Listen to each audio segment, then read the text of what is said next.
and also at the same time, the quality of work that the Indian Army is doing, and I think we should all give them a big hand.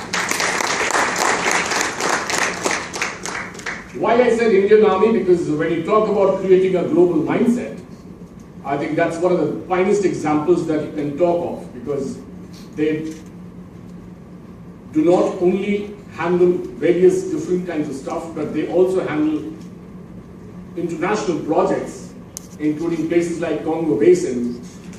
And I was just reading about the kind of work that they have done, and I thought I must mention when we talk about something on creating a global mindset. You know, when we talk about leadership development and we talk about creating a global mindset, I think it's very important we understand that when we talk about leadership and leaders of the 21st century, what are some of the prerequisites that this leadership is all about? And what I'm going to share with you is not rocket science, may not even be new for some of you, but it's important to connect when we talk about creating global mindsets, because me and my team in HR, we are actually working globally about creating global mindsets in its real term, and we will see that as we progress. So leaders today will have to lead and motivate teams. And this is nothing new. Whether you are working in a domestic atmosphere, whether you're working in a global atmosphere, if you are playing a leadership role, and today leadership roles within organizations come at various age groups, at various job levels, and hence you have to lead and motivate teams. You have to empower and develop the teams across the globe. You might operate from any part of the globe, but when you handle multi-locational teams, you have to empower them. Today when we deal and talk about markets and customers, we have to understand how complex the global atmosphere is, and we will share that with you as well. Cope with issues like demographic and climate shifts, the regulatory, cultural and social differences, varied and rapidly changing consumer behavior. And what best, I've worked in the telecom as well, and what best when you see an iPhone 6 being launched in India just last night, right? So that's the change, and that's the expectation of the consumer. Changing communities, lifestyle, values, social and political and religious beliefs. What a better example than what's happening in parts of the Arab world. Today, the leadership should be ready for a 720-degree feedback. You have to be ready for your feedback from your customers, from your consultants, from the government agencies, from your rating agencies, and there are a plethora of agencies and stakeholders who are looking at you. Now, when we talk about growing multinationals, wherever they are based across the globe, they face a common problem. The problem is developing leaders who can manage the three things: global environment, diversity, and the global opportunities. Because that's how the market is spread out. And leadership behaviors have to have these three ingredients in that atmosphere. So the question is, do global leaders require skills entirely different from their domestic counterparts? We will answer this question during the session. What are the issues they face when they move beyond domestic markets? So from the organization that I come from, we don't only operate globally, and we don't only market globally, but we also have a talent globally. So how complex is that?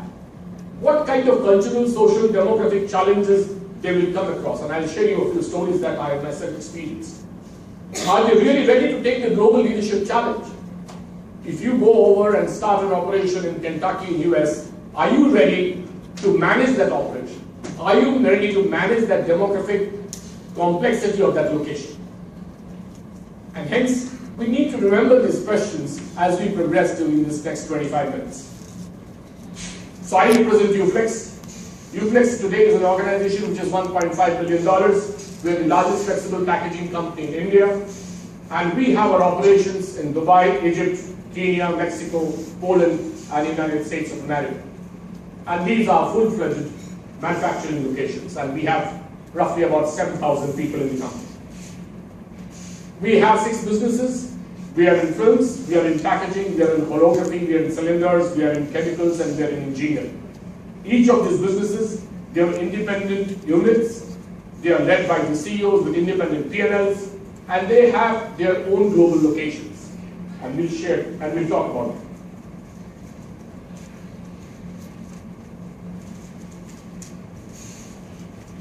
All these locations that I talk about, except Kenya, all the locations are greenfield projects, which means that we have set them up right from the acquisition of the land.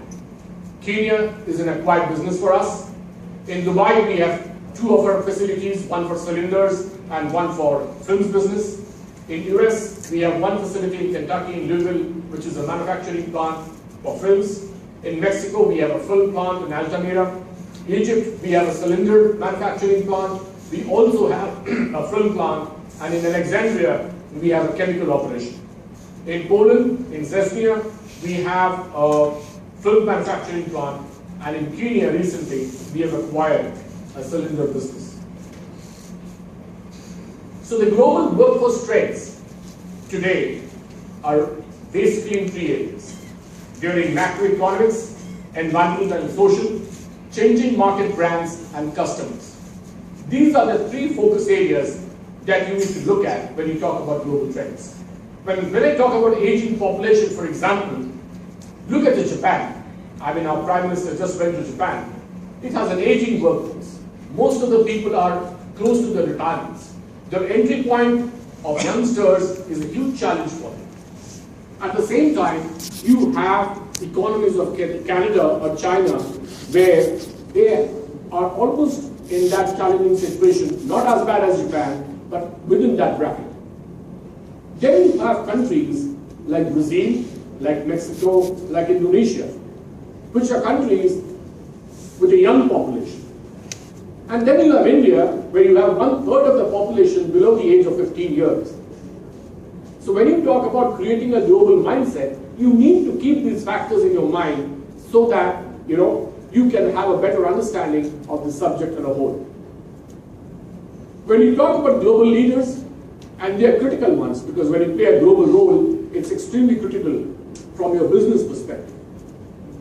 So he has to be a strategist. He wears different hats. He has to be a strategist. He has to be an innovator, extremely good communicator.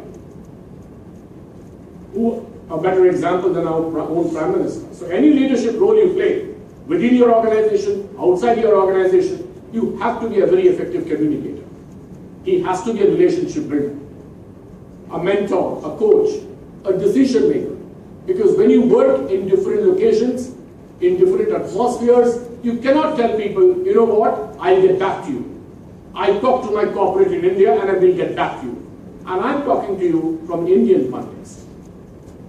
And above all, he has to be a global citizen. So if you're running an operation in Egypt and you have the Arab Spring, you will need to know how to handle your workforce. You will need to know how to handle your local population. You will need to know how do you handle your Indian expatriates.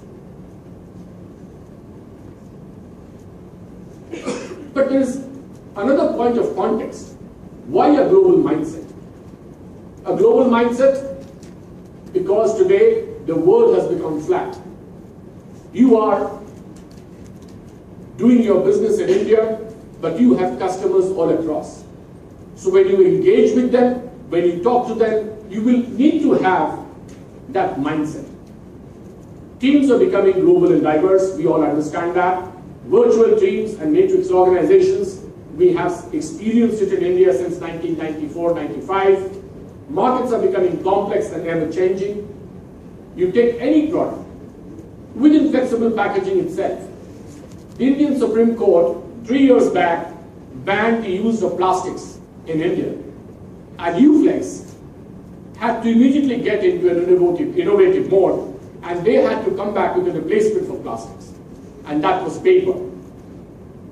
What I'm telling you is simple, but the transition was not simple. So you will need to have that understanding. Customers are becoming more demanding on delivery and service. You know, when I used to work for Jubilant, Domino's used to be a part of Jubilant and is still a part of Jubilant. I used to oversee Domino's business as well. And obviously, you know, pizzas are delivered in 30 minutes by Domino's as a promise. But you will be surprised to know that there are markets in North America where we supply films, we need to guarantee two things. We need to guarantee quality and we need to guarantee delivery time. So today, when we take orders as UFlex, we confirm a delivery time of 7 days to them. If we fail to deliver them within 7 days to the converters in North America, we have to pay a penalty. We have to supply anyway, but then there's a penalty as well. So there is this change of expectation. Supply chain are increasingly becoming global, both at front and back end. If you look at our operations, whether they are in Poland or Dubai or Mexico or Egypt or US, we are very strategically located. And why is that? We are strategically located, ladies and gentlemen, because we thought that we need to be close to the customers. So if I have to do business in Europe, so we are in Poland. If we have to do business in Africa, we are in Egypt. If we have to do business in Southeast Asia, we are in Dubai. And if we have to do North America and Canada, we are in US. So that is why you will have to look at businesses from that perspective. Demand is shifting and fragmenting at accelerating pace. So the global mindset, when we talk about global mindset, we have intellectual capital, we have the psychological capital, and the social capital. These are the three pillars of global mindset that we need to look at. When we talk about intellectual capital, look at the knowledge of the global industries, ability to manage global networks, ability to understand and deal with complex global issues. Now, these are some of the characteristics of the intellectual capital